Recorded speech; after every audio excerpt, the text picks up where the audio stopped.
Hello. आज हम दोबारा से क्रिएट हेलो करते हैं अली वीडियो। मैम। हेलो। आज का जो मेरा प्रश्न है आपके लिए, जो मेरा क्वेश्चन है आपके लिए, वो ये है।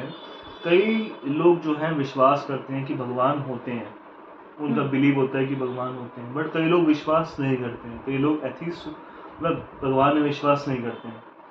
तो आपकी क्या राय है इसके अंदर कि भगवान होते हैं या नहीं होते हैं? भगवान मेरे अकॉर्डिंग तो this is the question that मतलब डिपेंड करता है आपके इनर क्या आप मतलब इस चीज़ को फील करते हो। But at the same time मेरे अकॉर्डिंग भगवान होते हैं, क्योंकि कोई एक ऐसी शक्ति है जो हमें चला रही है। ठीक बात है। जब हम जिंदा हैं तो हम देख पा रहे हैं, सुन पा रहे हैं, खा पा रहे हैं, तो वो चल पा रहे हैं, मूवमेंट है हमारी बॉडी में, हम किसी चीज़ को फील कर पा रहे हैं, हमारा दिमाग चल रहा है। ऑल्दो ऐसे रोबोट्स बन चुके हैं जो इस चीज़ को कर रहे हैं, बट वो चीज़ नहीं कर पा रहे हैं जो मनुष्य कर रहा है। और एक इंसान ने ही रोबोट को भी बनाया, राइट? तो हमारे अंदर जो शक्ति है वो कौन करवा रहा है? जब इंसान मर जाता है तो वो चीज़ नहीं होती ना, कुछ भी नहीं कर सकते हम।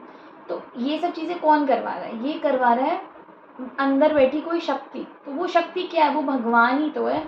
वो हमारे अंदर ही है। इंसान बाहर ढूंढ रहा होता है कि भगवान यहाँ है, भगवान ऊपर है, तो भगवान हमारे खुद स्वयं के अंदर बैठा है।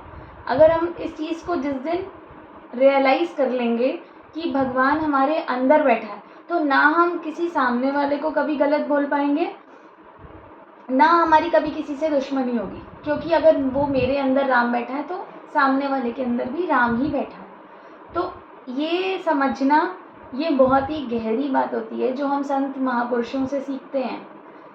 वो आम इंसान थोड़ा सा उसको इतनी जल्दी नहीं चीज़ें समझ में आती हैं। जब तक आप वेदांत या फिर बहुत सारी जो हमारे धार्मिक ग्रंथ हुए हैं, जब तक आप उन चीज़ों को नहीं समझते हो, आपको ये चीज़ें नहीं समझ में आती हैं।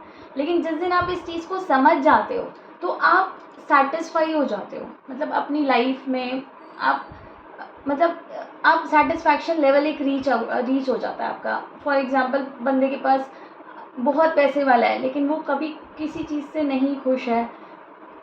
ऐसा नहीं है कि उसके पास कुछ चीज़ें की कमी है, बट वो मन से नहीं खुश है।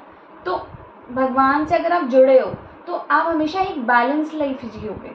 आप सुख में बहुत ज़्यादा सुखी नहीं होगे, बहुत ज़्यादा एक्साइटेड नहीं होगे, और दुख में बहुत ज़्यादा दुख में नहीं जाओगे। तो आप स्टेबल रहोगे। या आपका माइंड एक स्टेबल रहेगा। तो कई लोग होते हैं कि जैसे कहते हैं हमारा ये चला गया, या माँ बाप चले गए, या कोई भी मतलब चला गया, हाँ कोई लॉस हो गई, लॉस ऑफ डेथ हो गया।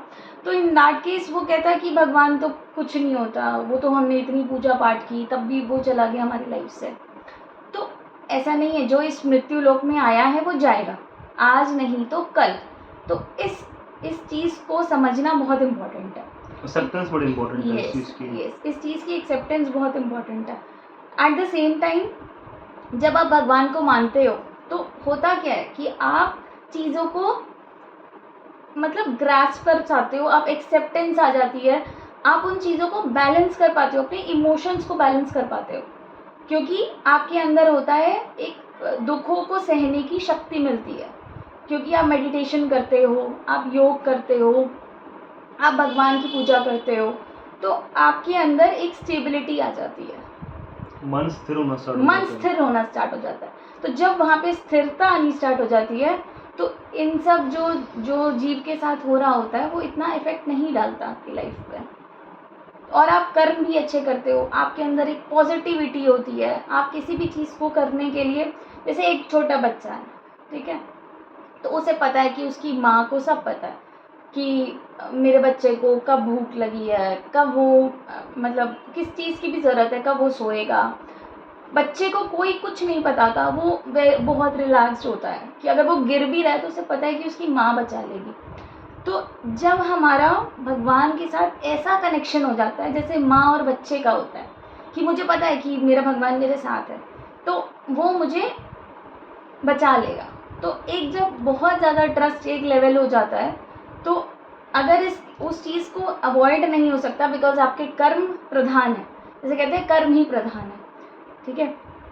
तो मैं ये नहीं कह रही कि पूरा ही सारी चीज़ें आप बैठ जाओ हाथ पैर की भगवान सब कर देगा, ऐसा नहीं होता है। एट द सेम टाइम भगवान ने आपको कर्म करने की छूट दी है, गीता में भी लिखा है कर्म ही प्रधान है। तो कर्म प्रधान तो है ही, आप कर्म कर रहे हो, एट द सेम टाइम आप उन चीज़ों को कैसे कर रहे हो, आप कर्म करने में जो फ्री हो, आप जैसा कर्म करोगे आपको फल वैसा ही मिलेगा। But at the same time जब आप भगवान से जुड़ जाते हो तो आप गलत काम नहीं करते हो, आप लोगों की भलाई करते हो, मतलब एक आप अच्छी चीज़ों को अडॉप्ट करते हो अपनी लाइफ में, कैसे जीवन जिया जाए वो आपको पता चल जाता है। तो बेसिकली भगवान है जो हमें इन सब चीज़ों के लिए सिखा रहा है कि हमें कैसे रहना चाहिए। आपकी सोच, आपके विचार काफ़ी अच्छे थे। जी thank you thank you so much. Thank you.